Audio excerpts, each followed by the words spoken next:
Hello friends, NCERT line by line explanation series में हम पहुंच चुके हैं बायोलॉजिकल क्लासिफिकेशन के सेकेंड लेक्चर में, जहां हम आपको पढ़ाएंगे किंगडम मोनेरा।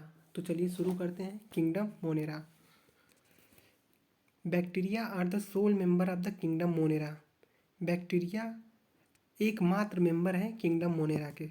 सोल मेंबर का क्या मतलब होता है? एकमात्र member. They are the most abundant microorganism, यानी कि बैक्टीरिया सब माइक्रो ऑर्गेनिज्म से सबसे अधिक पाए जाते हैं। जितने भी माइक्रो ऑर्गेनिजम्स हैं, जैसे कि वायरस हो गए, जैसे कि कई फंजाई हो गए और बैक्टीरिया हो गए, तो बैक्टीरिया सबसे अधिक पाया जाने वाला माइक्रो ऑर्गेनिज्म है। Bacteria occurs almost everywhere. Bacteria लगभग हर जगह पे पाया जाता है। Hundreds of bacteria are present in handful of soil, यानी कि अगर आप एक मुट्ठी मिट्टी लेंगे तो उसमें सैकड़ों बैक्टीरिया प्रेजेंट होंगे। They also live in extreme habitats such as hot springs, deserts, snow and deep ocean, where very few other life form can survive. यानी कि बैक्टीरिया एक्सट्रीम से एक्सट्रीम हैबिटेट्स में रह सकता है, जैसे कि हॉट स्प्रिंग्स, यानी कि जो ज्वालामुखी होती है, जो वॉल्केनिक इरप्शंस होते हैं, वहाँ पे भी बैक्टीरिया सर्वाइव कर सकती है। डिजर्ट्स, जहाँ पे टेम्परेचर 45, 50, 55 टेम्परेचर होता है, वहाँ पे भी बैक्टीरिया सर्वाइव कर सकती हैं। स्नो, यानी कि बर्फ़ वाले बर्फीले जगहों पे, एंड डीप ओशियंस, गहरे समुद्र में भी बैक्टीरिया सर्वाइव कर सकती हैं, जहाँ पे लाइट भी पेनिट्रेट नहीं कर पाता है, यानी कि एकदम डीप ओशियंस में भी बैक्टीरिया सर्वाइव कर सकते हैं।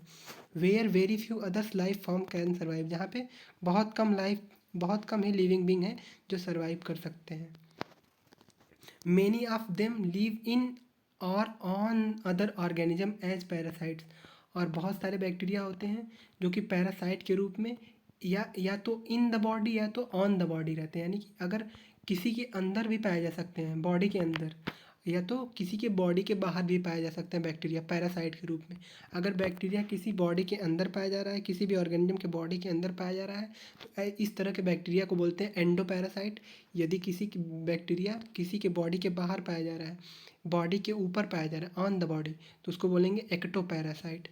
Bacteria are grouped under 4 categories based on their shape. Bacteria को उसके शेप के बेसिस पे 4 कैटेगरीज में डिवाइड किया गया है।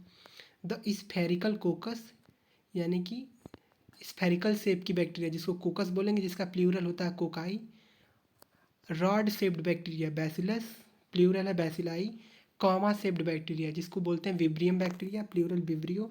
And the spiral shaped bacteria जिसको बोलेंगे स्पाइरिलम, जिसका प्लूरल होता है स्पाइरिला। 4 तरह के बैक्टीरिया हैं जो कि फिगर 2.1 में दिखाया गया है। कोकस यानी कि स्फेरिकल शेप्ड, बैसिलस यानी कि रॉड शेप्ड, इसमें स्पोर पाया जा रहा है। ये जो स्पोर है ये hardest spore in the living world है, जो कि किस चीज़ का बना होता है? कैल्शियम एंड DPA का बना होता है, डाईपिकोलोनिक एसिड। ये जो स्पोर है वो हार्डेस्ट, वर्ल्ड का सबसे हार्डेस्ट लिविंग स्पोर है। मैंने साइड में दिखाया हुआ है यहाँ पे, ये जो स्पोर होता है वो hardest spore in living world, जो कि किस चीज़ का बना होता है? कैल्शियम और DPA, डाईपिकोलोनिक एसिड्स का बना होता है। Though the bacterial structure is very simple, they are very complex in behavior. Bacteria का जो स्ट्रक्चर होता है वो तो सिंपल होता है, लेकिन इनका जो बिहेवियर है वो बहुत ही कॉम्प्लेक्स होता है। Compare to many other organisms, bacteria as a group show the most extensive metabolic diversity, यानी कि अन्य ऑर्गेनिजम्स के कंपैरिजन में जो बैक्टीरिया का ग्रुप होता है वो सबसे most extensive metabolic diversity show कर सकता है। यानी कि यहाँ पे कई तरह के मेटाबॉलिक डाइवर्सिटी, ये ऑटोट्रॉपिक हो सकते हैं, ये हेट्रोट्रॉपिक हो सकते हैं।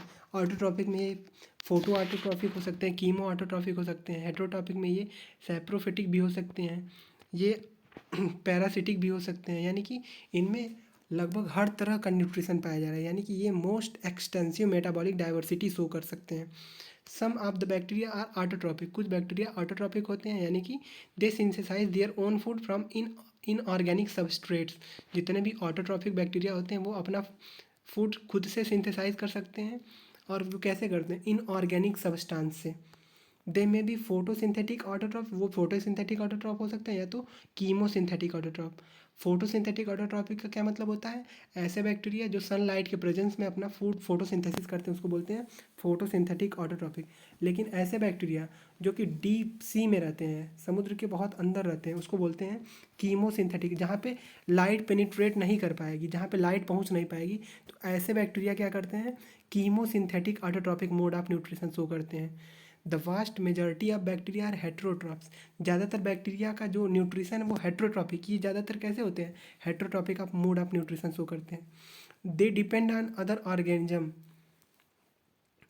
Are on dead organic matter for food.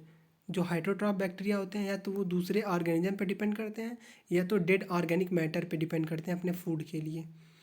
पहला बैक्टीरिया है आर्की बैक्टीरिया और दूसरा है यू बैक्टीरिया। बैक्टीरिया को दो कैटेगरीज में डिवाइड किया गया है, पहला आर्की, दूसरा eubacteria. Archaebacteria, these bacteria are special since they live in some of the most harsh habitat such as extreme salty area, halophiles, hot springs, thermoacidophiles and marshy area, methanogens.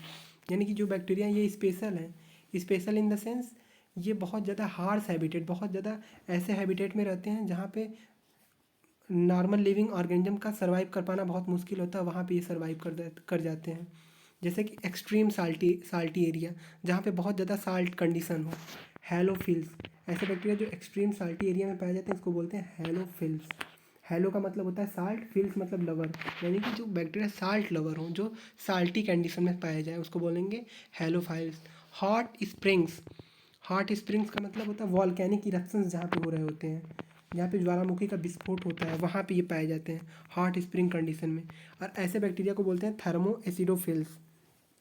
और कुछ bacteria जो हैं Archie bacteria वो Marcy area में पाए जाते हैं। Marcy का मतलब होता है दलदली एरिया। ऐसे बैक्टीरिया को बोलते हैं methanogens. Archaebacteria differ from other bacteria in having a different cell wall structure and this feature is responsible for their survival in extreme condition। यानी कि जो आर्की बैक्टीरिया है वो अन्य बैक्टीरिया से कैसे डिफर करते हैं, इनमें क्या डिफरेंस होता है कि ये इतने एक्सट्रीम कंडीशन में सर्वाइव कर पा रहे हैं। तो इनमें सेल वॉल का ऐसा कंपोजिशन, ऐसा स्ट्रक्चर पाया जाता है जो इन्हें एक्सट्रीम कंडीशन में सर्वाइव करने में हेल्प करता है। यही नहीं, आर्की बैक्टीरिया में कुछ और चीज़ें पाई जाती हैं जिसकी वजह से ये एक्सट्रीम कंडीशन में सर्वाइव कर सकते हैं। जैसे कि इनमें सेल वॉल का कंपोजिशन तो अलग होता ही है, साथ में इनमें इनकी प्लाज्मा मेम्ब्रेन भी अलग तरह की होती है और इनमें अलग तरह के एंजाइम पाए जाते हैं जो इनको एक्सट्रीम कंडीशन में सर्वाइवल के लिए हेल्प करते हैं। यानी कि इससे क्वेश्चन ये बन सकता है कि आर्की बैक्टीरिया में ऐसा क्या होता है, ऐसा क्या डिफरेंट कैरेक्टर होते हैं जिसकी वजह से ये एक्सट्रीम कंडीशन में सर्वाइव कर जाते हैं। तो क्वेश्चन बन सकता है which of the following condition या character is responsible for survival of archaebacteria in extreme harsh habitat. पहला ऑप्शन मान लीजिए दे दिया सेल वॉल, दूसरा हो गया इसका प्लाज्मा मेम्ब्रेन, तीसरा हो गया एंजाइम, चौथा हो गया ऑल द एबव। तो बस सेल वॉल ऑप्शन में नहीं मानना है, ऑल ऑफ द एबव मानना है, क्योंकि तीनों की तीनों क्या करते, तीनों के तीनों रिस्पॉन्सिबल हैं इसको एक्सट्रीम हैबिटेट में सर्वाइव करने के लिए। Methanogens are present in the gut of several ruminant animals such as cow and buffaloes and they are responsible for the production of methane biogas from the dung of these animals। यानी कि जो मैथेनोजेंस होते हैं वो गट में, वो alimentary canal में पाए जाते हैं सर्वल रूमिनेंट एनिमल, बहुत सारे रूमिनेंट एनिमल जैसे कि काऊ और बफेलोज के गट में एलिमेंट्री कैनाल में ये पाए जाते हैं। और they are responsible for the production of methane biogas, वो लोग बायोगैस मेथेन के प्रोडक्शन में हेल्प करते हैं। और ये मेथेन का प्रोडक्शन कहाँ कर सकते हैं, कहाँ करते हैं, डंग ऑफ दीज एनिमल्स, इनके डंग में यानी कि इनके गोबर में ये सब मेथेन का प्रोडक्शन कर सकते हैं, मेथेन का प्रोडक्शन करते हैं। और इसी के बेसिस पे गोबर गैस प्लांट बनाया जाता है जो कि मेथेन यानी कि बायोगैस प्रोडक्शन करता है। अब हम लोग पढ़ेंगे यू बैक्टीरिया। यू का मतलब होता है ट्रू बैक्टीरिया है। ट्रू बैक्टीरिया मतलब there are thousands of different eubacteria are true bacteria। they are characterized by the presence of rigid cell wall। इनके अंदर rigid cell wall होता है। and if motile, यदि ये मोटाइल हुए यानी कि यदि ये मूव करने वाले बैक्टीरिया हुए तो इनमें एक फ्लैजेला पाया जाएगा, एक फ्लैजेला, ए फ्लैजेलम लिखा। द साइनोबैक्टीरिया, और इसके कुछ एग्जांपल जैसे कि साइनोबैक्टीरिया जिसको ब्लू ग्रीन एल्गी भी बोलते हैं, इनमें क्लोरोफिल ए पाया जाता है जो कि सिमिलर होता है ग्रीन प्लांट्स के। एंड आर फोटोसिंथेटिक ऑटोट्रॉप्स, और जो ये साइनोबैक्टीरिया हैं ये photosynthetic autotrophic mode of nutrition show करते हैं। The cyanobacteria are unicellular, colonial or filamentous. जो साइनोबैक्टीरिया होते हैं वो यूनिसेल्यूलर होते हैं, कॉलोनियल होते हैं, फिलामेंटस होते हैं, और ये फ्रेश वाटर या मैरीन हो सकते हैं या टेरेस्ट्रियल हो सकते हैं। यानी कि जो साइनोबैक्टीरिया यूनिसेल्युलर होते हैं ये कॉलोनियल भी हो सकते हैं, फिलामेंटस भी हो सकते हैं, फ्रेश वाटर या मैरीन वाटर दोनों, या टेरेस्ट्रियल एल्गी यानी कि टेरेस्ट्रियल भी हो सकते हैं ये। The colonies are surrounded by gelatinous sheath. इनकी कॉलोनी जिलेटिनस सीथ से सराउंड की रहती है जिसको बोलते हैं mucilaginous sheath. They form bloom in polluted water bodies. ये पॉल्यूशन का वेरी गुड इंडिकेटर है, ये ब्लूम फॉर्म कर देते हैं पॉल्यूटेड वाटर बॉडीज में। Some of these organism can fix atmospheric nitrogen is specialise cells called heterocysts. Example Nostoc and Anabaena. यानी कि कुछ जो हैं, सारे साइनोबैक्टीरिया नहीं, कुछ साइनोबैक्टीरिया क्या करेंगे, नाइट्रोजन फिक्सेशन में भी हेल्प कर सकते हैं। जैसे कि इनमें एक स्पेशल स्ट्रक्चर पाया जाता है जिसको बोलते हैं हेटेरोसिस्ट। हेटेरोसिस्ट क्या करते हैं, some of the organism can fix atmospheric, जो कि नाइट्रोजन फिक्सेशन में हेल्प कर रहे होते हैं, जिसको क्या बोलते हैं, हेटेरोसिस्ट। हेटेरोसिस्ट ये जितने भी साइनोबैक्टीरिया हैं उनमें से कुछ में क्या पाया जाएगा, हेटेरोसिस्ट पाया जाएगा, जैसे कि नॉस्टक में भी पाया जाएगा, एनाबीना में भी पाया जाएगा। ये नाइट्रोजन फिक्सेशन स्पेशलाइज्ड स्ट्रक्चर है। Chemosynthetic autotrophic bacteria oxidise various inorganic substances such as nitrite and ammonia and use the release energy for their ATP production. और कुछ बैक्टीरिया जो कि कीमो सिंथेटिक ऑटोट्रॉपिक होते हैं वो वेरियस केमिकल्स का use करते हैं, उनको ऑक्सीडाइज कर देते हैं, और ये केमिकल इनऑर्गेनिक केमिकल होते हैं जैसे कि नाइट्रेट हो गया, नाइट्राइट हो गया, अमोनिया हो गया, इनको यूज करेंगे और एनर्जी का प्रोडक्शन एटीपी के फॉर्म में करेंगे। They play a great role in recycling nutrients like nitrogen, phosphorus, iron and sulphur. ये लोग न्यूट्रिएंट्स को रिसाइकलिंग में भी हेल्प करते हैं, रिसाइकलिंग में भी ग्रेट रोल प्ले करते हैं। और ये न्यूट्रिएंट्स कौन कौन से हैं, नाइट्रोजन का ये सब रिसाइकलिंग कर सकते हैं, फास्फोरस और आयरन और सल्फर का भी कर सकते हैं। Heterotrophic bacteria are most abundant in nature. यानी कि हेटेरोट्रॉपिक बैक्टीरिया है वो सबसे अधिक पाया जाता है नेचर में। बैक्टीरिया में सबसे अधिक बैक्टीरिया हेटेरोट्रॉपिक बैक्टीरिया होते हैं। The majority are important decomposers. और हेटेरोट्रॉपिक में मोस्टली कैसे होते हैं, डिकम्पोजर्स होते हैं। Many of them have a significant impact on human affairs. और बहुत सारे बैक्टीरिया का ह्यूमन पे भी बहुत सारा फ़र्क पड़ता है। ह्यूमन में भी ये सब बहुत सारे फ़र्क डालते हैं, जैसे कि they are helpful in making curd from milk. मतलब बहुत सारे बैक्टीरिया ऐसे हैं, बहुत सारे नहीं, एक ही बैक्टीरिया ऐसा है जो कि मतलब मिल्क से कर्ड, दही बनाने में, दूध से दही बनाने में हेल्प करता है। और बैक्टीरिया जो है प्रोडक्शन ऑफ एंटीबायोटिक के प्रोडक्शन में भी हेल्प करते हैं। और फिक्सेसिंग नाइट्रोजन इन लेग्यूम्स रूट्स, और लेग्यूमिनस प्लांट्स में ये सब नाइट्रोजन फिक्सेशन कर रहे होते हैं। ऐसा बैक्टीरिया जो मिल्क को कर्ड में कन्वर्ट करता है इसको बोलते हैं लैक्टोबैसिलस बैक्टीरिया। और कुछ बैक्टीरिया ऐसे होते हैं जो एंटीबायोटिक का प्रोडक्शन करते हैं। तो इसमें से एक एग्जांपल है स्ट्रेप्टोमाइसिस बैक्टीरिया। आप लोगों ने सुना होगा स्ट्रेप्टोमाइसिन का नाम, जो कि एक एंटीबायोटिक है, वो स्ट्रेप्टोमाइसिस बैक्टीरिया से बनाई जाती है। और जितने भी लेग्यूमिनस प्लांट हैं जैसे कि पी हो गया, ग्राम हो गया, ये सब क्या है, लेग्यूमिनस प्लांट हैं। इनके रूट्स में पाया जाता है राइजोबियम बैक्टीरिया जो कि नाइट्रोजन फिक्सेशन में हेल्प करता है। Some of pathogen causing damage to human beings, crops, farm animals and pets. और बहुत सारी बैक्टीरिया ऐसी होती हैं जो पैथोजेंस होती हैं। पैथोजेंस दो शब्द से मिलकर बना है, पैथो प्लस जेंस। पैथो का मतलब होता है डिजीज, जेंस मतलब जनरेटर, यानी कि ये सब डिजीज जनरेट कर देते हैं ह्यूमंस में। और फसलों में, क्रॉप्स मतलब फसल में, फार्म एनिमल्स और एनिमल्स में, एंड पेट्स और पालतू जानवरों में। Cholera, typhoid, tetanus, citrus canker are well known disease caused by different bacteria.